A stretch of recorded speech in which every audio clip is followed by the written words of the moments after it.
유럽의 대표적인 이미지 중 하나는 엄청 멀리 있는 지역이라는 거예요. 호주와 미국과 비교해보죠. 태평양 하나만 건너면 나오는 두 지역 대비 우리와 유럽 사이에는 정말 수많은 나라들이 있어서 더 그렇게 느껴집니다. 하지만 생각보다 유럽은 그렇게 아주 멀지 않아요.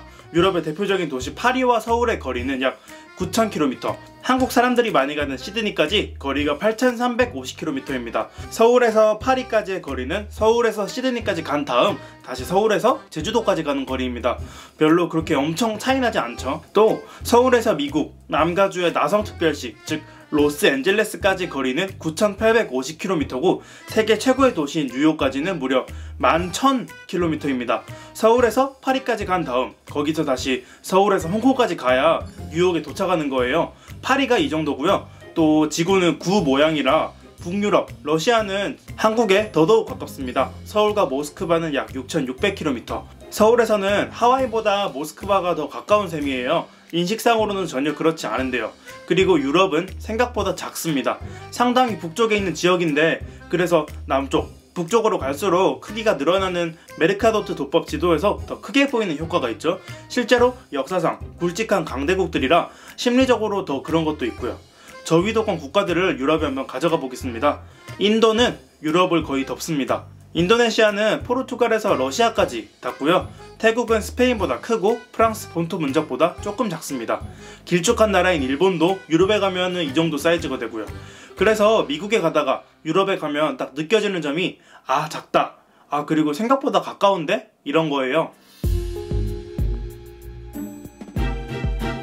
2021년 현재 한국의 GDP는 세계 10위에서 12위 정도입니다. 대부분의 국제기구에서는 한국을 선진국으로 분류해요. 반면 면적은 약 10만 제곱킬로미터로 세계 111위, 아주 작은 편입니다. 5,200만 인구는 28위로 상당히 높은 편이고요. 면적으로 따졌을 때 남한만 유럽에 가면 헝가리를 제끼고 18위, 한반도가 간다면 벨라루스를 제끼고 13위가 됩니다. 면적은 작아요. 한국은 유럽에서도 큰 나라는 아닙니다. 하지만 경제력을 보자면요, 독일, 영국, 프랑스, 이탈리아 다음 스페인을 제끼고 5위가 되고요. 인구로는 러시아, 독일, 영국, 프랑스, 이탈리아 다음 6위입니다.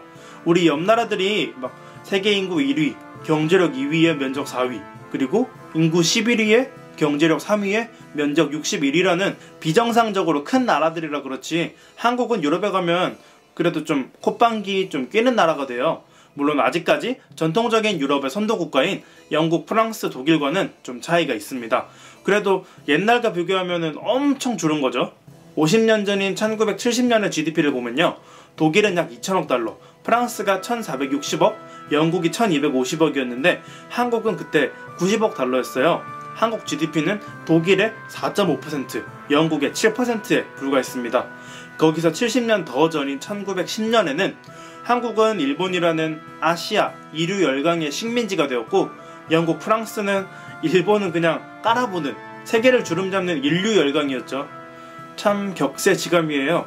1910년에 그 누가 이 망해가는 조선 땅의 남쪽 반토막이 유럽의 인류 열강들과 어깨를 나란히 하는 큰 나라로 성장할 줄 알았을까요? 저는 국뽕을 경계하고 그리 좋아하진 않습니다. 근데 이런 숫자를 볼 때면 참 감탄을 하지 않을 수가 없네요. 클래식, 고전 음악이나 서양 미술을 생각할 때 많은 예술가들은 정말 예전에 활동한 것처럼 느껴집니다. 이미 지나가버린 역사 속의 사람들이니까요. 하지만 지금 아주 유명한 예술가들은 그리 먼 과거 속 사람들은 아니에요. 바흐는 1685년에 태어나 1750년에 타계했는데 조선시대 후기 숙종시대 사람이고요. 모차르트는 18세기 1756년에서 1791년, 즉 영조시대입니다. 베토벤은 1777년에서 1827년으로 정조시대를 살았고요. 쇼팽은 1800년대 초중반 헌종시대입니다. 음악은 좀 그래도 옛날 편이에요. 미술계는 진짜 더 가까운 근현대 사람들이 많아서 고흐는 19세기 중말의 고종시대, 피카소는 1881년에 태어나 1973년 박정희 시대까지 살았고요. 1904년 을사조약 1년 전에 태어난 살바도르 달리는 무려 1989년 노태우 대통령 시대까지 살았습니다. 1800년대 중반쯤 되면 사진도 남아있어요. 쇼팽도 그렇고 자화상이 너무 유명해서 그렇지 고흐도 사진이 있고요.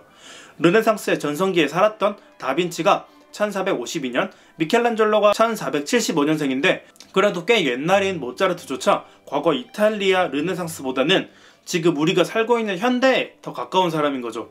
고흐는 말할 것도 없고요. 제가 93년생, 지금 29살이고 1대를 30년으로 잡아보겠습니다. 고조할아버지를 1871년생으로 잡으면 1853년 고흐의 조카 정도 되겠습니다. 1881년 피카소는 고조할아버지의 동네 동생 정도일까요? 여왕이 너무나도 유명한 영국 말고 유럽에는 군주국들이 아직 많이 남아있습니다. 현재 세계의 군주국이 아랍에 7개, 동남아시아, 남아시아에 5개, 그리고 동아시아에 있는 일본 하나인데 유럽에는 무려 12개나 돼요. 그리고 이 군주국들의 지도를 보면 다음과 같습니다. 보이시죠? 북쪽과 서쪽에 집중되어 있습니다. 그리고 대부분 선진국이에요. 왠지 왕정 하면은 좀 후진국 같고 선진국 하면은 공화국 같은데 반대로 유럽의 공화국들은 상대적으로 낙후된 동구권에 많습니다. 두 가지 이유가 있어요. 첫 번째는 전장에서 진 케이스. 이탈리아, 오스트리아, 독일 같은 케이스입니다. 전쟁에서 졌으니 그 책임자인 왕가가 남아날 수가 없죠. 두 번째는 소련의 영향을 받은 케이스. 볼셰비키, 공산주의는 군주정과 정말 극상성입니다. 공산주의였던 동구권은 전부 공화국이 돼버렸어요. 이런 걸 소거하고 남은 지역이 바로 북쪽과 서쪽. 세계대전에서 승전하거나 아니면 별로 피해를 안 입어 왕가가 살아남았고, 그리고 또 공산주의도 아니었던 지역이 대부분이에요. 18세기 말 대혁명으로 일찌감치 공화국이 된 선진국 프랑스가 좀 특이한 케이스입니다. 또 재밌는 거는 12개 군주국 중 절반 이상이 독일계입니다. 1714년 영국의 스튜어트 왕조 앤 여왕이 세상을 떠나고 종교적인 이유로 독일 하노버 선제후인 조지 1세가 영국의 왕으로 추대됩니다. 여기서 직접적인 독일계로 왕조가 교체되었고요. 100년 조금 더 넘어서 빅토리아 여왕이 독일의 작센 코부르크 고타 가문의 엘버트 공과 결혼하며 남편 혈통을 따라 하노버 왕조에서 작센 코부르크 고타 왕조로 바뀌었습니다. 이 왕조는 1차 대전 시기 윈저 왕조로 이름을 받고 지금까지 이어지고요. 스페인의 보르본 왕가는 프랑스계입니다.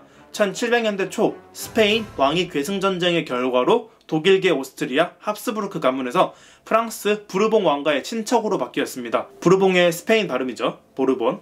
이후 공화국도 되고 독재도 겪다가 다시 20세기 후반이 되어 왕국으로 돌아옵니다. 보르본 왕가의 본디 뿌리인 프랑스 부르봉, 그리고 카페 가문을 거슬러 올라가면 결국 게르만 부족 중 하나인 프랑크 부족이 나오니 결국 여기도 정말 멀리 보면 게르만계 왕조인 셈이에요. 베네룩스 3국과 리히텐슈타인은 네 나라가 나란히 독일계입니다. 벨기에, 네덜란드, 룩셈부르크, 영국이 한 것처럼 독일에서 자신들의 조건에 맞는 왕을 모셔왔어요. 그중 벨기에 왕가는 작센 코부르크 고타 가문에 속합니다. 영국 빅토리아 여왕과 결혼했던 엘버트 공의 그 작센 코부르크 고타와 같은 가문으로 벨기에 왕실은 영국 왕실의 먼 친척이 됩니다. 덴마크, 노르웨이 역시 독일계고요. 독일 북쪽에 있는 올덴부르크 백작 가문이 시조예요. 또 현재 엘리자베스 여왕의 남편인 필립 공이 이 덴마크, 노르웨이 왕가의 친척입니다. 스웨덴은 좀 특이해요. 나폴레옹 시대 프랑스 장군이 스웨덴 왕의 양자가 되어 왕위를 계승했는데요. 이 프랑스계 왕 칼 14세 요한의 원래 이름은 장 바티스트 쥐일 베르나도트고 본디 프랑스 남쪽에 있는 누벨 아키텐 지방의 평민 출신이에요. 이 정말 유럽의 게르만계 왕족들 중에서 거의 유일하게 라틴, 갈리아인의 피로 천상계에 올라간 셈입니다. 프랑스계는 맞지만 본래 왕족, 귀족이었던 스페인의 보르본 왕가라는 좀 다른 프랑스계인 셈이죠. 모나코는 옛날 이탈리아, 제노바의 그리말디 가문이 공작으로 통치하는 공국인데요. 시조 이름이 오토 카넬라인 걸 봐서 그쪽에 살았던 롬바르드계 후손으로 추측합니다. 게르만계죠. 안도라는 프랑스 대통령과 가톨릭 주교가 공통으로 통치하고요. 바티칸은 아시다시피 성직자 중 투표로 선출됩니다. 정리하자면 12개 군주국 중 직접적인 독일계가 영국, 벨기에, 네덜란드, 룩셈부르크, 노르웨이, 덴마크, 리히텐슈타인으로 7개, 프랑스계가 스페인, 스웨덴, 안도라로 3곳. 근데 이 3곳은 독일계랑 다르게 전부 사정이 제각각이고요. 바티칸은 성직자들 투표, 모나코는 시조가 게르만계 롬바르드족으로 추정되는 이탈리아 제노바의 귀족 가문입니다. 아마 세계에서 히말라야와 더불어 가장 유명한 산맥이 알프스 아닐까요? 유럽의 국제산맥인 알프스는 발칸반도로 빠지는 율리안 알프스를 제외하면 프랑스, 이탈리아, 스위스, 리히텐슈타인, 오스트리아, 슬로베니아, 독일 이렇게 걸쳐 있는데요. 그중 알프스 하면 가장 먼저 생각난 나라는 스위스입니다.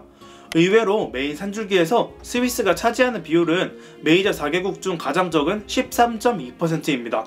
오스트리아가 28.7%, 이탈리아가 거의 비슷한 27.2%, 프랑스가 그거보다 꽤 적은 21.4%고요. 나머지 10%를 독일, 슬로베니아, 리히텐슈타인이 차지합니다. 국토가 작으니 스위스 비율이 적은 건 어쩔 수가 없는 거죠. 하지만 스키 리조트는 오스트리아에 약 400개, 스위스에 339개, 프랑스에 254개, 이탈리아에 197개로 스위스가 2위입니다. 알프스 스위스 이미지가 괜히 나온 건 아닌 거죠. 알프스 가고 싶네요. 또 알프스는 아프리카판이 유라시아판과 충돌에 생긴 결과입니다. 인도 아대륙이 유라시아와 충돌에 생긴 히말라야 산맥과 생성 원리가 같아요. 그리고 이 아프리카판은 지금도 계속 북상 중입니다. 지중해와 대서양을 가르는 지중해 서쪽 끝, 지브롤터 해협의 최소폭은 고작 14km에 불과하고요. 먼 미래에 세우타와 지브롤터가 쾅 하고 맞닿으면은 지중해 전체는 정말 커다란 소금 호수가 되었다가 이내 말라 없어지게 되겠죠. 둘리가 1억 년 전 빙하에 갇혔었거든요. 지금 빙하에 들어가서 존버한 다음 먼 미래에 유럽으로 여행을 떠난다면 아마 현재 지중해 자리에 있는 커다란 소금 사막과 더 높아진 알프스를 보게 되겠죠. 오늘의 비디오는 여기까지입니다. 요약하자면 유럽은 생각보다 가깝고 또 작으며 한국은 동아시아에서는 많이 작지만 유럽에 가면 그래도 좀 끝발이 있는 선진국입니다. 우리가 아는 유명 예술가들은 그리 오래전 사람이 아니고요. 유럽 선진국들은 대부분 왕국이고 또 게르만 독일계가 많습니다. 알프스는 오스트리아가 제일 많이 먹었고 스위스는 네 번째, 그리고 지중해는 먼 미래에 소금 사막이 될 거예요. 끝!